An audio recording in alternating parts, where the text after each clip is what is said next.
So, following the Hezbollah attack on the soccer field in the Golan Heights, an attack which the IDF vowed to avenge, they've done this. Dozens of civilian casualties hit close to one of the country's largest hospitals. When has Israel ever given a shit about collateral damage, man? So it's confirmed he survived. Security sources in Beirut tell Reuters that Fuad Shukr survived Israeli strike. Damn.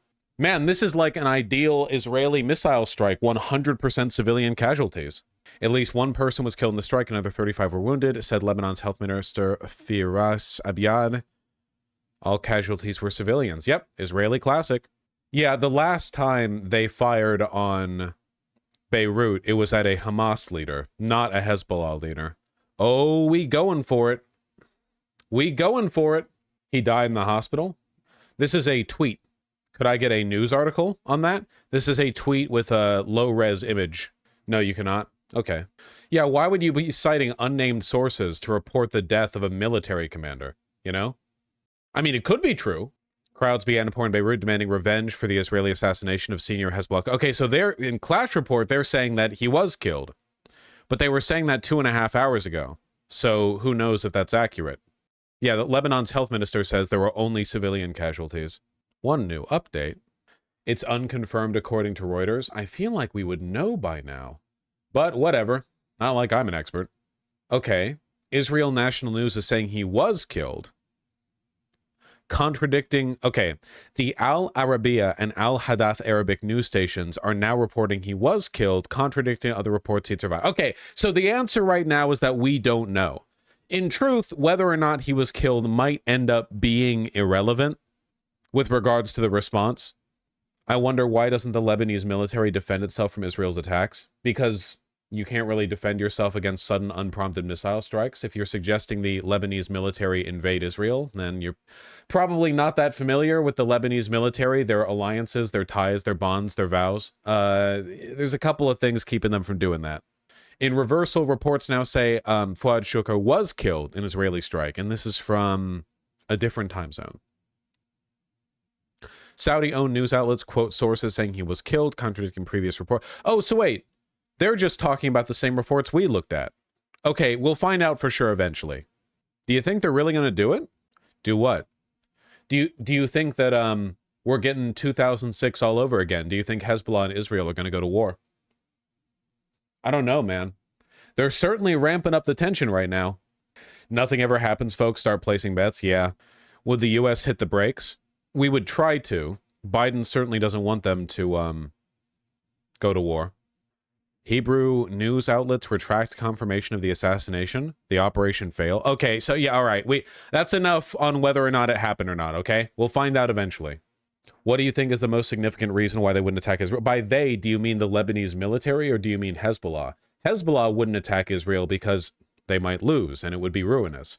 The Lebanese military wouldn't for like 57 reasons. Hezbollah's in the way. They're ostensibly on the same side, backed and trained by the U.S. government, ostensibly opposed to Hezbollah. You know, like there's a lot of reasons why the Lebanese military right now, if anything, is preparing to go to war with Hezbollah in a kind of two-front dealio with the IDF. It wouldn't surprise me at all if Israel has been in contact with Lebanon in like, hey, you better be ready for this kind of capacity. Though I don't know if those talks would necessarily be successful. Something tells me that the people in the Lebanese military probably hate Israel more than they hate Hezbollah, at least a lot of them.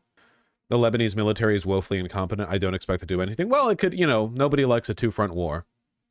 Is the Lebanese government better than Hezbollah? The Lebanese government can't really do anything, is the problem. Lebanon is just kind of like an empty husk being occupied by an ineffectual government and Hezbollah, you know? And Hezbollah is by far the stronger of those two forces. But it's to Hezbollah's advantage to keep the Lebanese government in its like official position of power rather than just invading north, because if they invaded north, we would treat Lebanon the same way we treat Afghanistan or like the Houthi controlled Yemen, you know? We would no longer have the like legitimate mediator to go through, and it would just be like an Iran controlled proxy basically. Yeah. No, well, that's what I mean by ineffective. There's still a government Skynet, but yeah, it's like an ineffective frozen government.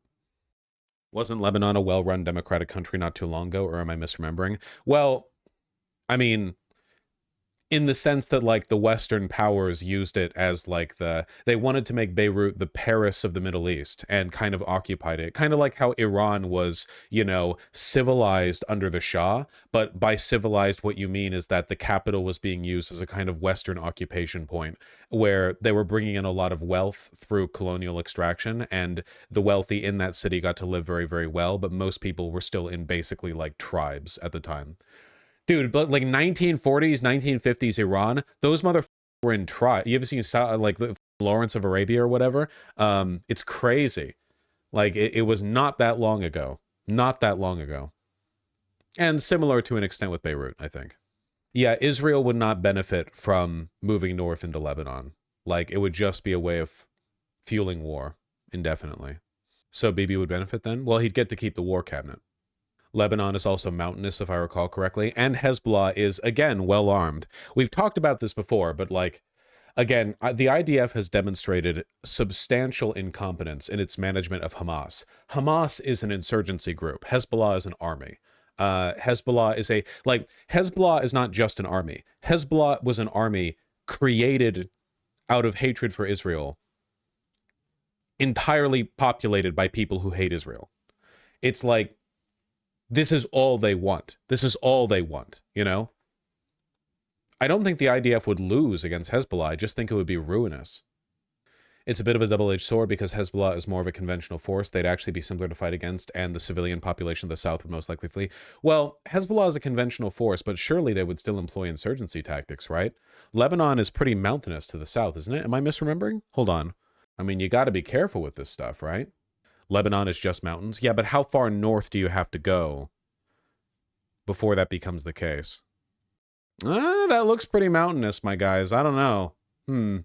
Topographical map of Lebanon. One of the, to me, greatest indicators that Israel really is gunning up for war is the fact that they're trying to burn the forest down in the south, which is like the classic pre-invasion move, you know?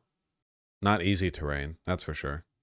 Can Syria do something, man? There are Iran-backed militias in Syria that would definitely be, like, agitating from the border, but none of them are as large as Hezbollah. Not even close. Where's Assad during this? Assad right now is trying to think of a higher number that isn't 100 that he can make, like, the write-in for the population's vote from the next election, you know?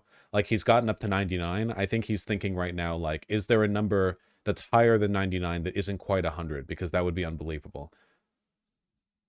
Yeah, someone's going to tell him like 99.5 and he'll be like, holy shit. And he'll write that down. And then someone will be like, my liege, 99.8. He's going to lose his mind.